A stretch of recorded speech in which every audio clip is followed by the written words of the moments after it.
Veneto 1 con voi, speciale elezioni europee.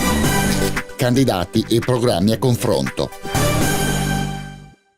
Veneto 1 con voi, speciale elezioni europee, ben ritrovati da Mattia Zanardo, un nuovo appuntamento dedicato a presentare candidati e programmi per le prossime elezioni per l'Unione Europea. Come saprete, il prossimo 26 maggio saremo tutti chiamati a votare, così come i cittadini anche degli altri paesi europei, in questa tornata per rinnovare il Parlamento europeo. Quest'oggi nostro ospite, gli do il benvenuto, lo ringrazio di essere nei nostri studi, Emanuele Crosato. Buongiorno, benvenuto. Mille grazie dell'invito. Emanuele Crosato, consigliere comunale a Cessalto, il suo comune, consigliere provinciale per l'amministrazione della provincia di Treviso e naturalmente candidato alle elezioni europee nella lista di Forza Italia, il partito che rappresenta, l'unico candidato trevigiano nella circoscrizione nord-est per questa tornata di voto europeo, la circoscrizione dove è compresa anche naturalmente il Veneto, la provincia di Treviso, una delle 5 in cui è uno dei 5 maxi collegi elettorali in cui è divisa l'Italia. Allora, Crosato, partiamo un po' da questo, insomma, da questa sua candidatura europea, un'Unione Europea che, per usare un eufemismo, in questo momento non vive proprio di una particolare buona fama. Ecco, giustificata secondo lei oppure no? Purtroppo siamo passati da l'Europa sociale, l'Europa solidale, a un'Europa di burocrati, di ragionieri, di economisti. Non era questa Europa che avevano pensato i nostri padri e, come dico sempre, dobbiamo cercare di arrivare a un'altra Europa, non distruggere l'Europa come vorrebbero i sovranisti, ma cercare di avere un'Europa che ci dia risposte ai nostri bisogni, ai bisogni dei cittadini e ai bisogni delle imprese. Si potrà arrivare a questo? Si potrà in qualche modo riformare questa Europa? Assolutamente sì, dobbiamo farlo, soprattutto per le nuove generazioni. Basti pensare, abbiamo delle sfide da vincere, particolarmente importanti come l'aspetto ambientale. Vogliamo avere un'equità tributaria in tutta Europa. Vogliamo avere un'Europa anche più solidale nei confronti degli stati, soprattutto quei stati che in questi anni, mi passi il termine, sono stati bastonati da un'Europa troppo basata sull'economia, sulla forza di alcuni stati rispetto ad altri. E in questi stati bastonati, mi par di capire, lei mette l'Italia? Assolutamente sì, basti pensare alle lotte perse nei confronti della tutela del nostro Made in Italy, della nostra grande risorsa che sono gli imprenditori. Noi, come lei ben sa, non abbiamo risorse energetiche che ci permettano, che ci diano la possibilità di avere una grande indipendenza energetica. La nostra vera energia sono gli imprenditori. A proposito di quelle che qualcuno ha definito così anche questa, insomma, una nuova bastonata, proprio in queste ore, in questi giorni, la Commissione europea ha diffuso le previsioni di crescita. Quelle dell'Italia sono state nuovamente riviste al ribasso, per il 2019 uno 0,2 di crescita, per il 2018 insomma si arriverà, benché vada allo 0,8, dicono da Bruxelles. È arrivato anche poi, ecco qui forse la bastonata, l'ennesimo allarme, insomma l'ennesimo altolà sul debito e il deficit italiano, che dicono appunto dall'Unione Europea è troppo alto, dovete ridurlo assolutamente. Sì, sono comunque dei messaggi che ci aspettavamo. Basti pensare al governo attuale, il governo nazionale, che utilizza dell'indebitamento in risorse correnti. Qualsiasi buon padre di famiglia non farebbe ciò. Se dobbiamo avere degli investimenti come delle risorse a debito, come credo dobbiamo investirle in investimenti strutturali che diano ricchezza sia in primis ai cittadini e poi per ripagare il nostro debito. Senti, Emanuele Crosato, lei prima citava i sovranisti, diceva l'Europa che noi vogliamo non è quella dei sovranisti, però le altre forze del centrodestra hanno una posizione molto critica nei confronti dell'Unione Europea. Sì, noi però facciamo riferimento al PPE, quindi noi siamo comunque, il nostro riferimento sono i cittadini moderati. Noi non siamo degli estremisti e non vogliamo esserlo. Noi non vogliamo spaccare quell'Europa che per me ha un valore. Noi tutti siamo cresciuti con, mi passi il termine anche qui, col mito dell'Erasmus. Quindi noi abbiamo un'altra visione della nostra Europa. Dobbiamo avere un'Europa più forte sui temi della politica estera. Mi aspetto che ci sia un'Europa che dia dei paletti a questa economia cinese, soprattutto in un momento in cui l'America si è chiusa in se stessa. Abbiamo comunque da vedere, ricercare una forza nell'unire il vero Occidente. Quindi non credo che la nostra Italia ce la faccia da sola, dobbiamo unirci. Ci vorrebbero controdazi, secondo lei, a proposito, insomma, visto che parlava di questa guerra commerciale ormai senza quartiere, insomma, tra Cina e Stati Uniti. Qualcuno, anche delle nostre imprese, rappresentanti della nostra imprenditoria, invoca quantomeno delle misure corrispettive a tutela appunto dell'economia europea. Quindi secondo lei l'Unione Europea dovrebbe in qualche modo a sua volta mettere dazi, barriere doganali? Sicuramente dobbiamo arginare questa Cina. Io penso sia però più importante andare a fissare delle regole e che queste vengano rispettate, soprattutto nei riguardi della tutela dei nostri prodotti. Basti pensare di questi giorni è il grido d'allarme della Coldiretti sui prodotti agroalimentari che ciclicamente avviene, una nostra forte ricchezza che viene impoverita all'estero, soprattutto non tutelando i nostri marchi. Quindi forse i dazi sono da pensare e da gestire con molta cautela, però far rispettare le nostre regole sicuramente. L'Europa ci ha sentito poco finora, almeno sulla tutela delle produzioni di qualità, delle produzioni di origine controllata, colpa nostra, degli italiani, che non abbiamo saputo imporre appunto una visione e sono prevalsi gli interessi invece delle economie del centro-nord Europa, che anche e soprattutto nel campo agricolo che lei citava hanno una struttura completamente diversa, produzioni completamente diverse rispetto alle nostre, o appunto è proprio una mancanza dell'Unione, cosa non ha funzionato? Credo soprattutto sia mancata una forte lobby italiana nei nostri parlamentari. Molto probabilmente abbiamo sbagliato anche noi a mandare dei parlamentari a svernare in Europa e non abbiamo mandato la nostra classe dirigente migliore. Quindi questo ha portato a non avere delle figure autorevoli, soprattutto a livello locale, che potessero fare questo.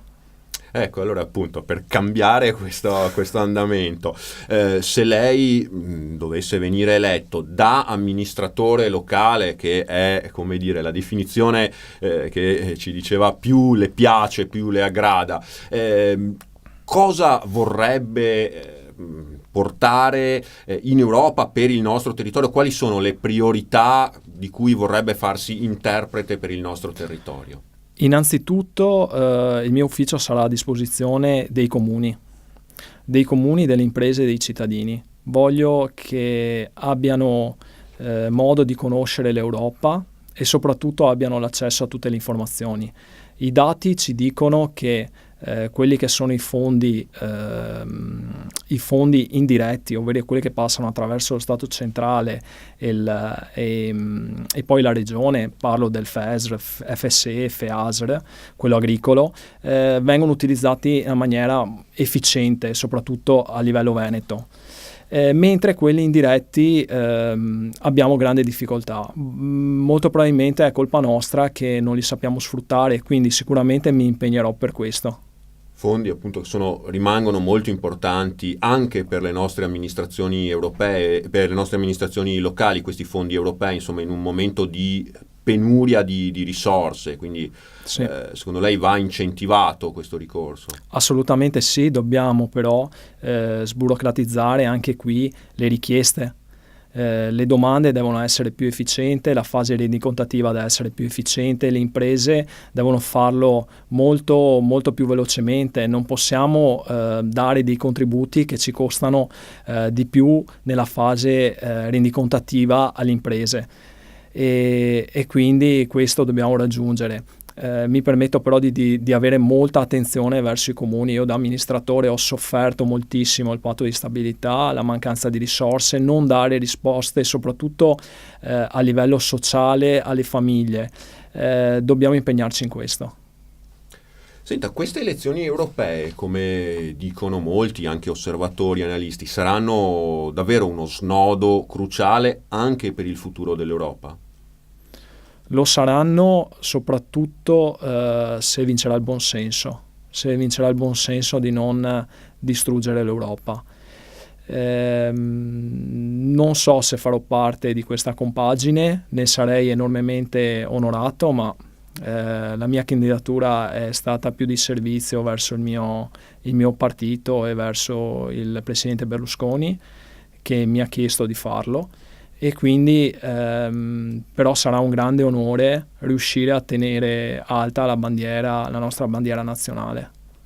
E invece saranno anche uno snodo, avranno un peso anche a livello nazionale, insomma, per dirla in modo molto diretto, qualora Salvini dovesse fare l'unplane, visto che Salvini e la Lega sono dati in vantaggio nei sondaggi, a quel punto lì, secondo lei, Salvini potrebbe salutare la compagnia di governo, chiudere questa esperienza di governo con i 5 Stelle e magari, come si dice, come ipotizzano alcuni, creare invece un nuovo governo, ad esempio con Fratelli d'Italia, peraltro tagliando fuori anche Forza Italia a quel punto? Beh, credo sarà un forte messaggio se vincesse o comunque ci sia un risultato superiore al 30% da parte della Lega. Se questo avvenisse, molto probabilmente sarà un chiaro messaggio al Movimento 5 Stelle e Salvini in quel momento staccherà la spina di un governo che sta tirando a campare. Vedi caso Siri, vedi reddito di cittadinanza, misure che non erano nel vero accordo di governo, ovvero quello nostro del centrodestra in cui c'era anche l'alleato Salvini. Io penso però che qualora questo avvenisse, purtroppo, perché comunque una crisi di governo non è mai auspicabile, non credo che la Lega rimanga solamente con Fratelli d'Italia, bensì raggiungerebbe anche l'accordo con Forza Italia, cosa che accade in tutta la nostra provincia, nelle varie province, nei comuni, perché comunque noi facciamo riferimento a dei nostri elettori moderati e questi elettori moderati hanno bisogno di una rappresentanza. Siamo venuti a parlare di temi nazionali, allora in conclusione ci avviamo verso la fine di questa nostra chiacchierata con Emanuele Crosato, lo ricordo, candidato per Forza Italia alle prossime elezioni europee. Ecco Crosato, lei citava poco fa, tra le varie questioni che agitano un po' il clima dei palazzi governativi, il sottosegretario Siri. La questione morale sta tornando fuori, è tornata tornata fuori prepotentemente in questi giorni, coinvolgendo diversi esponenti anche del suo partito. Ecco, insomma, questa questione morale che sembra non riuscire, non venga mai superata in Italia. Purtroppo ci sono sempre dei casi in cui una mela marcia va a contaminare tutte le altre. Il problema però è che dobbiamo stare anche coi piedi per terra e essere garantisti fino in fondo. Io lo ero con la Raggi, lo sono con Siri e lo sono con qualsiasi altro rappresentante. Fino al terzo grado di giudizio non c'è colpevolezza. Ovvio che mi aspetto che la nostra futura classe dirigente anche in Forza Italia abbia dei valori e soprattutto il valore dell'onestà per me rientra appieno nella nostra umanità. Come procede la ricostruzione di Forza Italia in Veneto? Lei è un esponente appunto molto attivo a livello locale, ecco, dopo le difficoltà di alcuni anni fa siete ripartiti, come sta ripartendo? Sì, io sono comunque fiducioso. Noi avevamo dei big a livello nazionale che poi ci hanno lasciato, anche qui in provincia di Treviso molto probabilmente non erano così big, perché appena mi permetto di interrompere, a proposito, un big, Elisabetta Gardini, a proposito di suoi, diciamo, candidati colleghi europei, sì. Ecco, anche lei è una fuoriuscita. Sì, io rispetto la scelta personale dell'onorevole Gardini di prendere un'altra via. Molto probabilmente non sarebbe stato nel mio stile, avrei comunque atteso un attimo prima di cambiare casacca. È ovvio che è una perdita per noi importante, come lo sono state le altre, però io sono laureato in agraria e i rami si tagliano, anche quelli non secchi spesso, anche quelli buoni, perché comunque la pianta deve ripartire, deve ricrescere, si pota per creare i frutti. E quindi state riandando avanti, insomma, nonostante qualche ramo assolutamente tagliato. Poi in provincia di Treviso abbiamo la fortuna comunque di avere un coordinatore giovane che è il sindaco di Conegliano, Fabio Chies, che è la nostra guida, è il nostro faro, e quindi noi ripartiamo dai territori con giovani o comunque con persone che non hanno avuto grande esperienza amministrativa. Io dico sempre che fino all'altro ieri attaccavo i manifesti di qualcun altro. Si aspetta un risultato buono già in queste elezioni europee per Forza Italia a livello locale? A livello locale sicuramente, però per me è più importante vincere i comuni. Per me è molto più importante da amministratore, è molto più importante mettere radici nei comuni, fare consiglieri comunali, persone che in maniera disinteressata, perché ricordo sempre che l'indennizzo in qualsiasi comune è praticamente bassissimo, addirittura quello a livello provinciale è pari a 0, quindi lo facciamo per passione e continuiamo con la nostra passione. Grazie ad Emanuele Crosato per essere stato nostro ospite, grazie. Candidato, lo ricordo, per Forza Italia alle elezioni europee del 26 maggio prossimo. Grazie a lui per essere stato con noi, grazie a tutti voi per averci seguito. Io vi rinvito ai prossimi appuntamenti, ai prossimi speciali di Veneto 1, sempre dedicati alle elezioni europee. Veneto 1 con voi, speciale elezioni europee. Candidati e programmi a confronto.